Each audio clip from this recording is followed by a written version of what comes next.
Nós estamos num momento muito delicado da história do nosso país.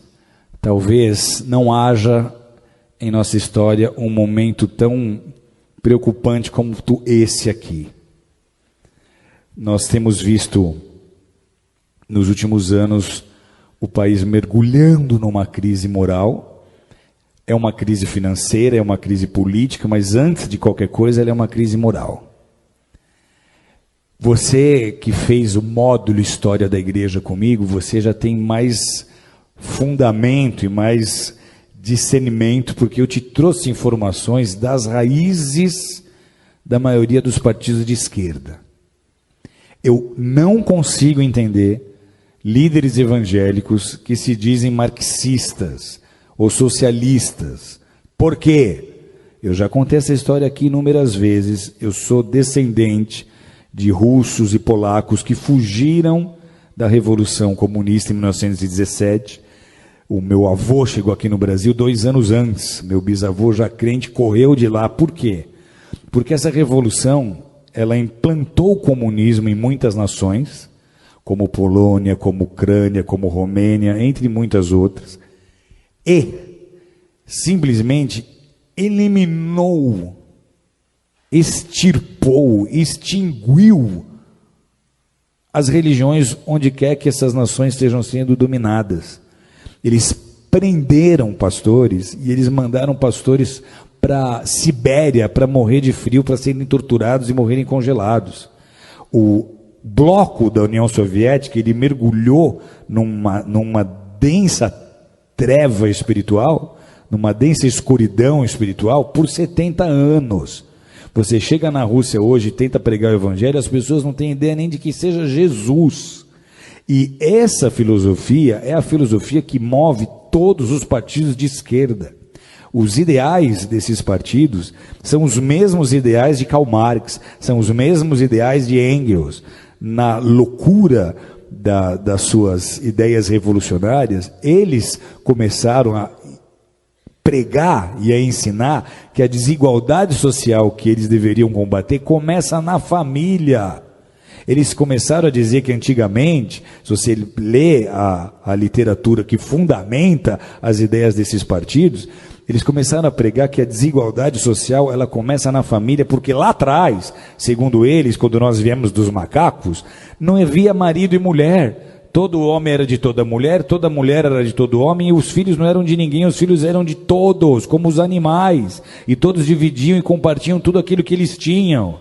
E aí alguns mais espertos resolveram plantar em maior quantidade, ter um gado em maior quantidade para ter uma maior provisão, e para isso eles precisavam de gente trabalhando, e aí eles começaram a tomar mulheres para eles, gerar filhos para colocar como escravo no trabalho. Então eles dizem, a família é a culpada da desigualdade social, e essa é, queira você acreditar nisso ou não, a raiz que movimenta tantas ideias e tantos projetos de lei que tentam sendo aprovados, tentam se aprovar no Brasil, com a intenção de destruir a família tradicional, de destruir a família modelo judaico-cristã. Esses são os partidos, amados, que estão imputando na educação as cartilhas de gênero sexual, como nós temos vendo, de ideologia de gênero. Esses são os partidos que estão apoiando os direitos humanos, como vocês têm visto, que apoia muito o direito do bandido, do assassino, mas não quer saber da vítima. E eles transformaram, nesses anos que estiveram o governo, o Brasil no país que nós somos hoje. Não só mergulhado em crise moral, mas financeira. E por que é importante nós nos posicionarmos agora? Porque de tudo que você já viu, que já veio à tona do que eles fizeram nesses 13 anos, que só comprovou um desgoverno. Porque o compromisso desse bloco não é com a nação brasileira. Eles nem usam a bandeira do Brasil, eles usam bandeiras vermelhas. Por quê? Porque lá em 81, o nosso ex-presidente Lula se juntou com Fidel Castro, eles formaram o Foro de São Paulo. O Foro de São Paulo tinha o ideal, lá em 81, de transformar todas as nações da América Latina em nações socialistas, em nações comunistas, e eles conseguiram então unir essas nações e edificar uma espécie de União Soviética na América Latina. Parecia uma ideia utópica, só que olha a que ponto eles chegaram. Então, para esses grupos e para essas lideranças, o objetivo é transformar o Brasil em parte de um Estado maior, essa América Latina comunista. Eles querem que em todas as nações da nossa América do Sul, da nossa América Central, ocorra o que está acontecendo hoje na Venezuela. E esse seria o caminho se nós não tivéssemos vivido as interrupções que nós vivemos. Por que é um desgoverno? Porque os nossos presidentes passados não governaram com o interesse de beneficiar o Brasil, mas eles usaram dos nossos próprios recursos para construir porto em Cuba, para ajudar países na Bolívia, para ajudar países que têm a mesma mentalidade que eles. Então, se nós permitirmos que um partido qualquer de esquerda, com essa mente e com esse coração, suba ao poder mais uma vez, o Brasil não vai resistir. Vocês estão entendendo o que eu estou dizendo? O Brasil não vai aguentar. Financeiramente vira caos. Vira caos, porque a economia para estar ativa, ela depende de investimento externo. Os investidores não vão botar dinheiro num país em que eles não têm confiança, ok? Então, se sobe um líder de um partido desses e ele tenta botar um bom ministro da Fazenda para tentar convencer os investidores de que tudo vai dar certo, isso não vai funcionar. Vocês estão entendendo ou não? Então, vira caos. A grande preocupação qual é? Se esse governo agora, essas eleições agora, sobe um partido como esse, a crise que nós estamos vivendo, ela é tão séria que a gente teme de verdade até uma revolução. Porque vai ser muito fácil as pessoas do centro, oeste, sul e sudeste não aceitarem esse governo. Vai ser muito fácil nós começarmos a ver manifestações políticas sérias. Vai ser muito fácil a população começar a exigir uma intervenção militar. Uma intervenção militar era um assunto nem cogitado em rodas de bar há 2, 3 anos atrás, mas hoje está se tornando um assunto em pauta, porque se nada acontecer, amados, alguém aqui conhece alguém que morou na Venezuela, que veio da Venezuela? A Venezuela, até muito pouco tempo atrás, era um país próspero. Eles têm petróleo. Sabe o que falta hoje na Venezuela? Falta papel higiênico. Sabe o que aconteceu há 4 anos atrás? Eu estou numa sauna, no Vale Nevado, conversando com um venezuelano que tinha ido esquiar. E ele conta, a Venezuela está faltando papel higiênico. Isso há 4, 5 anos atrás. E eu falo, mas como é que começou isso? Ele fala, começou como está acontecendo com o Brasil. Começou trazendo médicos de Cuba. Então, tudo que eles fizeram na Venezuela, eles iam tentar fazer no Brasil. Se nós dermos a oportunidade deles subirem ao governo de novo, não será mais como foi da primeira vez. Você não vai ver o Lulinha paz e amor. Você vai ver o Lulinha revolucionário que vai tentar implantar o modelo político que ele acha que é o melhor para o Brasil. Sabe o que acontece com a igreja num cenário como esse? Tem ideia ou não? Primeiro, os nossos valores já estão sendo desprezados. Nós, para eles, somos o ópio do povo. Eles não veem valor naquilo que nós fazemos.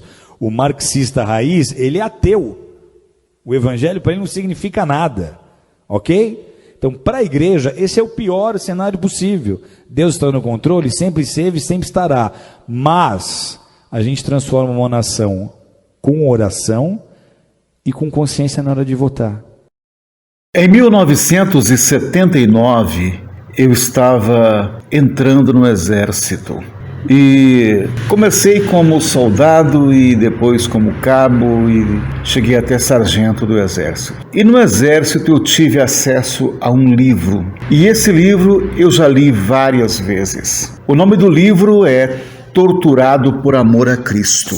O autor do livro é o pastor Richard Urban.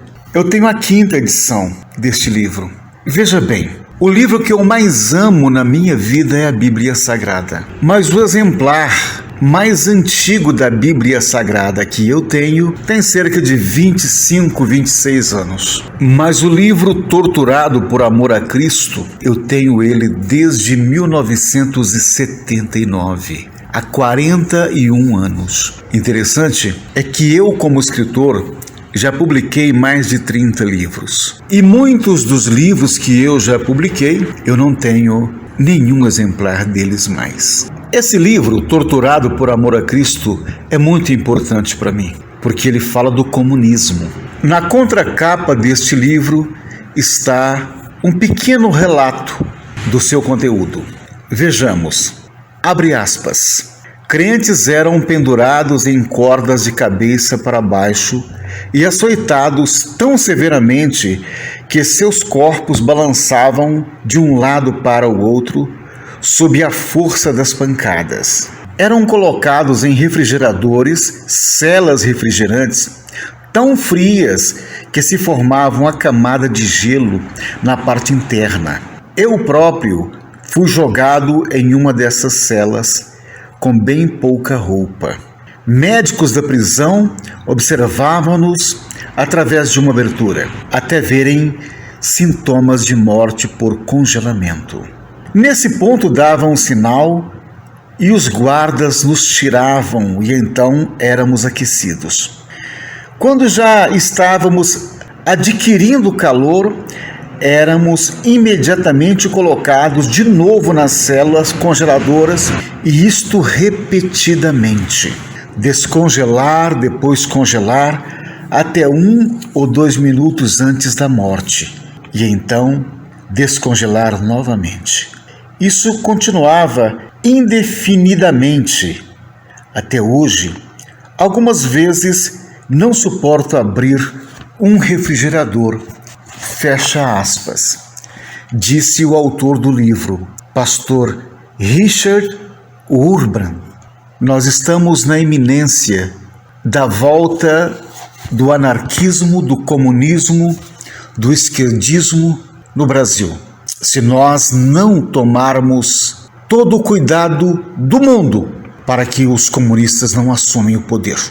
2022 está vindo aí. E nós não podemos jamais votar em ninguém da esquerda, nem que seja nosso irmão, nem que seja nosso pai. Não vote.